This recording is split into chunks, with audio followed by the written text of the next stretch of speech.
The scalene triangle theorem. इस video में हम स्केलिन ट्राइएंगल थ्योरम को डिस्कस करेंगे। स्केलिन ट्राइएंगल वो ट्राइएंगल होती है जिसकी तमाम साइड्स मेजरमेंट में डिफरेंट हो, यानी कि इक्वल ना हो। तो थ्योरम की स्टेटमेंट है, in a scalene triangle the angle opposite to the largest side is of major greater than 60 degrees.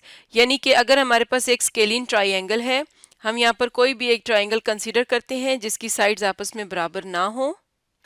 तो जैसे कि हमने यहाँ पर ट्राइंगल ली है ए बी सी, तो हमने ये बात साबित करनी है कि जो एंगल लार्जेस्ट साइड के ऑपोजिट है वो 60 डिग्री से ग्रेटर होगा।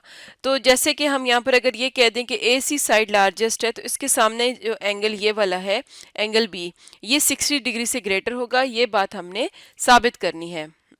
तो हम यहाँ गिवन में लिखेंगे, in a triangle A B C AC is greater than AB which is greater than BC।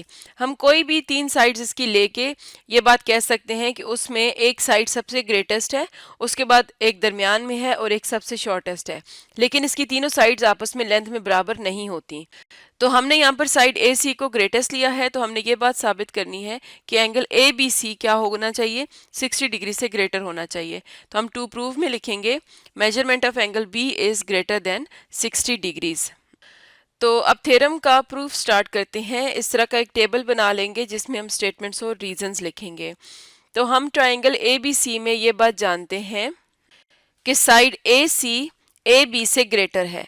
तो हम ये बात भी जानते हैं कि जो ग्रेटर साइड के सामने वाला एंगल होता है वो स्मॉलर साइड के ऑपोजिट एंगल से ग्रेटर होता है। तो हम यहाँ पर लिखेंगे, in triangle ABC angle B is greater then angle C, क्योंकि हमने ये बात लिखी थी कि AC is greater than AB। तो हम रीजन लिखेंगे, measurement of side AC is greater than AB। ये चीज़ हमें गिवन है कि ये साइड इससे ग्रेटर थी, तो इसके सामने वाला एंगल भी दूसरी साइड के सामने वाले एंगल से ग्रेटर होगा।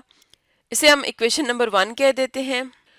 इसी तरह हम यहाँ से ये देख सकते हैं कि साइड AC ग्रेटर है BC से, तो इसका मतलब है कि साइड AC के सामने वाला एंगल BC के सामने वाले एंगल A से भी ग्रेटर होगा। तो हम लिखेंगे angle B is greater then angle A, और रीजन लिखेंगे, measurement of side AC is greater then measurement of side BC। ये भी हमें गिवन था।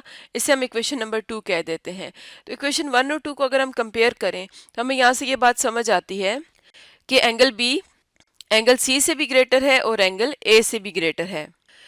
लेकिन हम ये बात भी जानते हैं कि किसी ट्राइंगल के इंटरनल एंगल्स को ऐड किया जाए तो उनका सम 180 डिग्रीज आता है।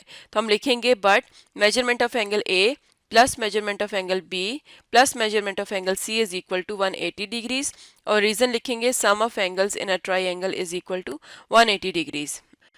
तो अगर यहाँ पर एंगल B एंगल A से ग्रेटर है और एंगल B एंगल C से भी ग्रेटर है, तो यहाँ पर हम एंगल A की जगह अगर एंगल B से रिप्लेस कर दें, एंगल B को अपनी जगह पे रखें और एंगल C से भी एंगल B को रिप्लेस करें, तो इन तीनों का सम 180 से ग्रेटर होना चाहिए, क्योंकि यहाँ पर हमने देखा कि एंगल B एंगल A और C से ग्रेटर है।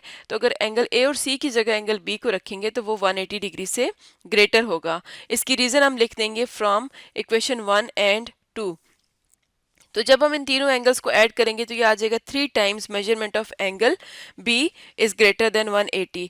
तो अगर 3 टाइम्स एंगल B का सम हम करें 180 से और 3 को 180 से डिवाइड करें, तो यहाँ पर हमारे पास क्या आ जाता है, angle B is greater than 60 degrees. और इसकी रीज़न में हम इसका सोल्यूशन लिख देंगे कि जब हम यहाँ पर इस एंगल को ऐड करते हैं, यानी ये आ जाता है 3 times measurement of angle B is greater then 180 degrees, और अगर हम 3 को 180 से जाकर डिवाइड कर दें तो ये आ जाएगा, measurement of angle B is greater then 180 over 3, जो कि क्या आ जाता है 60।